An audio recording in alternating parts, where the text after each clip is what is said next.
인생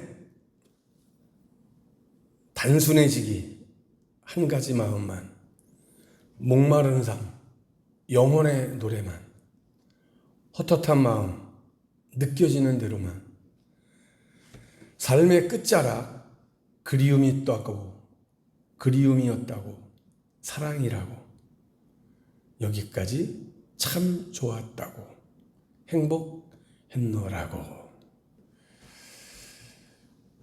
우리를 향하신 하나님의 사랑, 우리의 인생은 이렇게 정말 단순하고 한마디로 표현하자면 보시기에 좋았더라 라고 하는 이 세상을 향하신 하나님의 그 한마디, 그것이 오늘 여기까지 나를 인도하셨다 라고 하는 것을 우리가 고백합니다. 우리의 인생, 언젠가는 우리가 주님 앞에 설 텐데, 주님 앞에 서는 그날까지 우리가 정말 오늘 시처럼 단순하게 주님을 향한 한 가지 마음, 영혼을 향한 목마른 삶으로 우리 헛헛한 마음은 말씀을 통해서 또한 찬양을 통해서 기도할 때 느껴지는 그대로만 고백할 수 있는, 무엇보다도 결론은 하나님의 사랑 하나로 충분하다고 하는, 그래서 내가 지금 여기까지 왔다고 하는 이 고백으로 남겨지는 우리의 삶이 되기를 축복하면서 오늘 말씀을 함께 나누기를 원합니다. 욥기 38장 39장에서는 땅과 하늘과 그리고 그곳에서 일어나는 모든 일들과 짐승들에 대한 이야기들이 기록되어 있죠.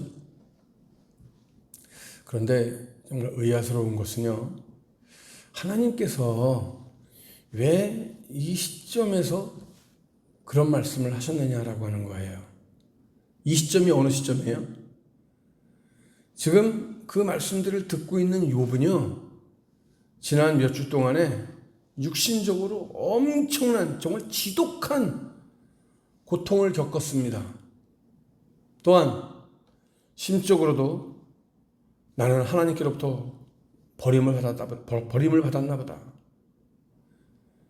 이런 생각이 들어서 더 이상 나에게는 소망도 없다, 낙심하고 말할 수 없는 어려움을 겪었어요.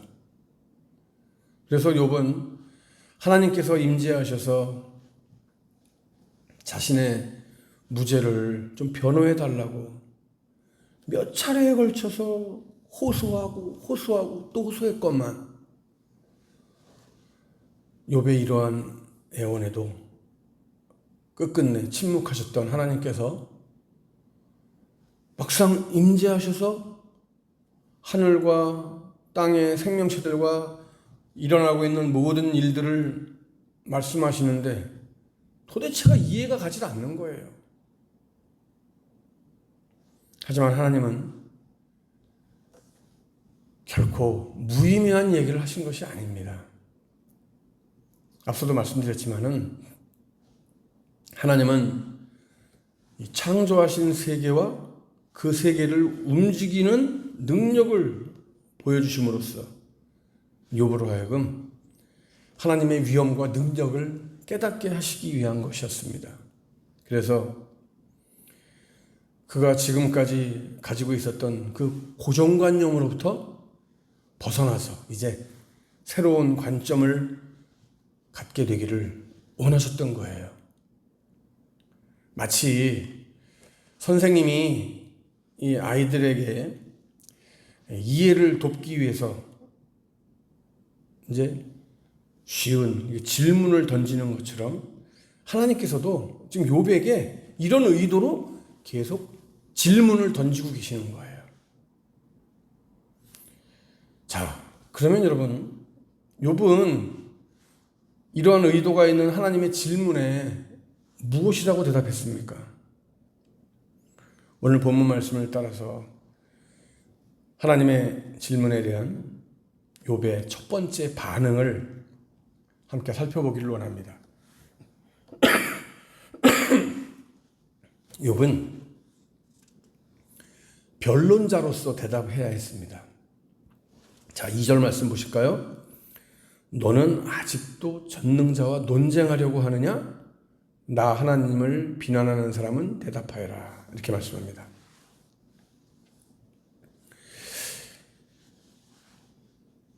너는 아직도 전능자와 논쟁하려고 하느냐? 그랬습니다. 논쟁하는 사람. 그죠? 이 논쟁한다라고 하는 것은요, 바로 비난한다, 훈계한다, 책망한다라고 하는 뜻을 가지고 있어요.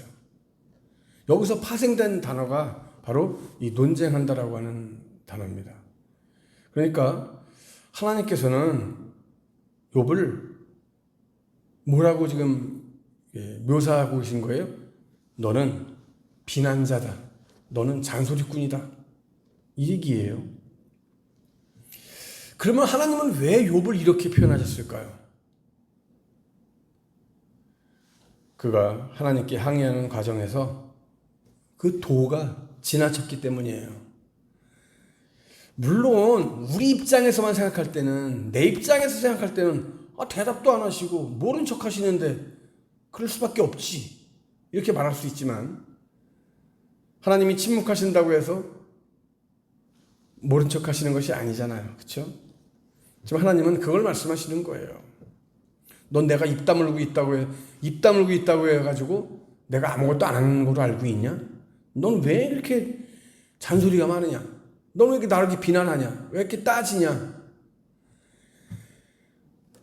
욥을 향해서 비난자, 잔소리꾼으로 하나님은 말씀하고 계세요.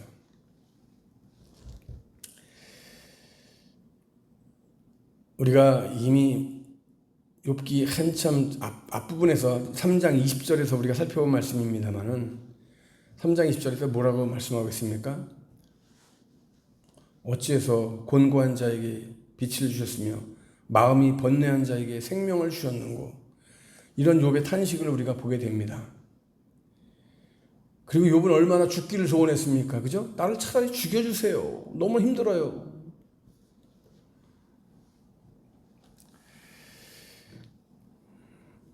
그러면서 7장 12절에서는 내가 바다입니까? 내가 용입니까? 주께서 어찌해서 나를 이렇게 지키고 계십니까? 심지어 욥은요, 하나님께서 자신으로 관역을 삼으셔서 스스로 무거운 짐이 되게 하시고 욥의 손으로 지으신 것을, 주님의 손으로 지으신 것을 학대하고 멸시한다고 이렇게 항의까지 한 사람이 욥입니다. 물론 여러분, 욥이 겪은 고통이 얼마나 큰지는 우리가 충분히 이해합니다. 그거 모를 사람 없겠죠. 하지만 여러분, 욥은 어떤 사람입니까? 욥은 하나님의 자랑이에요. 욥의 고난도 하나님께서 사탄에게 그를 자랑하신 것에서부터 시작됐잖아요.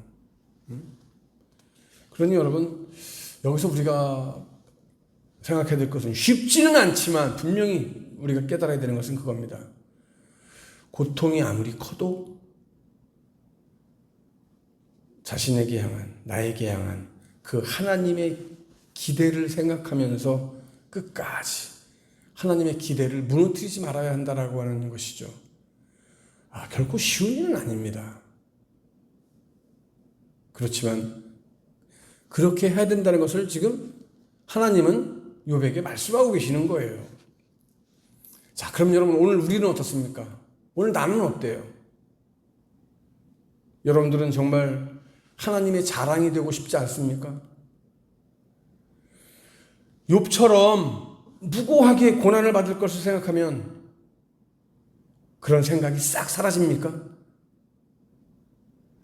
물론 오늘 이 말씀을 듣는 여러분들은 모두가 다 하나님께 자랑이 되고 싶을 거예요. 나도 하나님의 자랑이 되고 싶어요. 그렇다면 욥이 미처 생각하지 못한 하나님의 자신을 향한 그 마음을 이해하고 어떤 시련이 와도 참고 견디고 인내할 수 있는 이런 삶이 되어야 한다는 거죠. 힘들겠지만 여러분, 저는 오늘 이 말씀을 통해서 다시 한번 다짐을 합니다. 그리고 여러분들에게 말씀을 드립니다. 우리가 하나님을 향해서 변박하고 따지고 하는 자가 되지 않기를 바랍니다.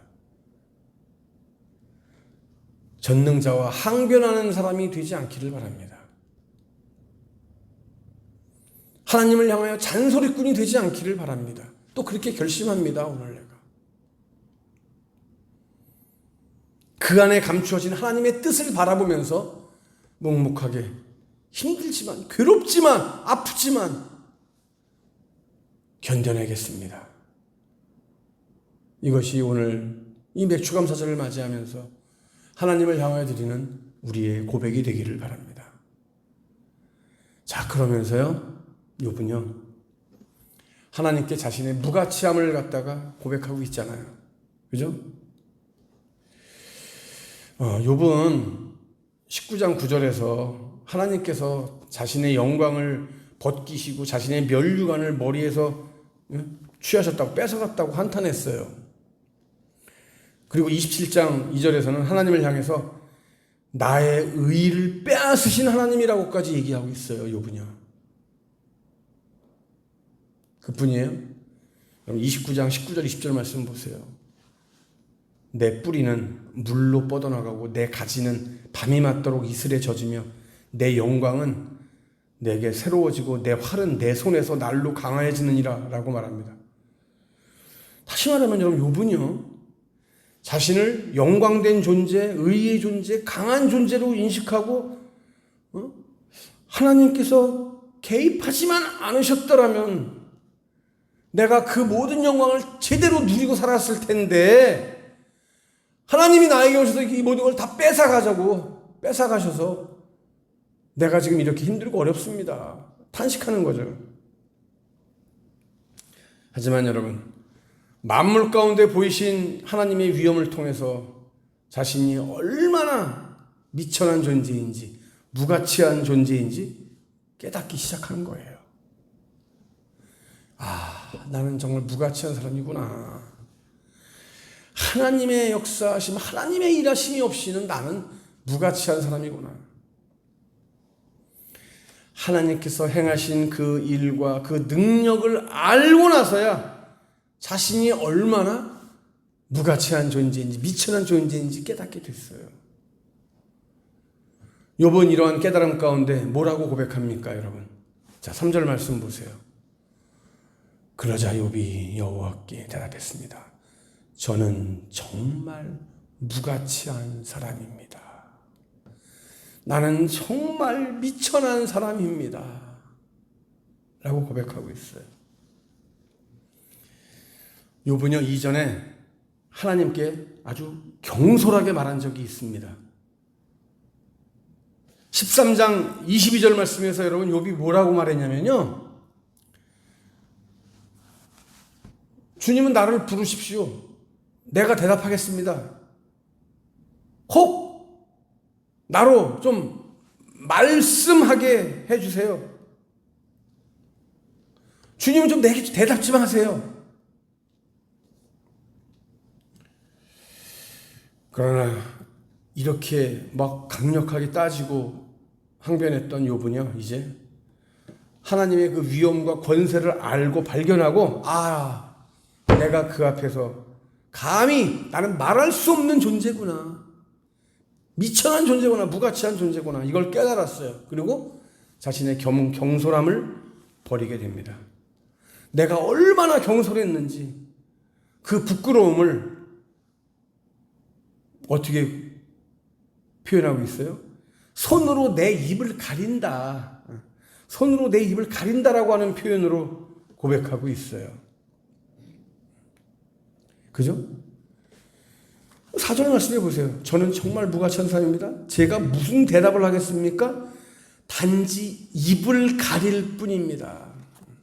입을 가린다.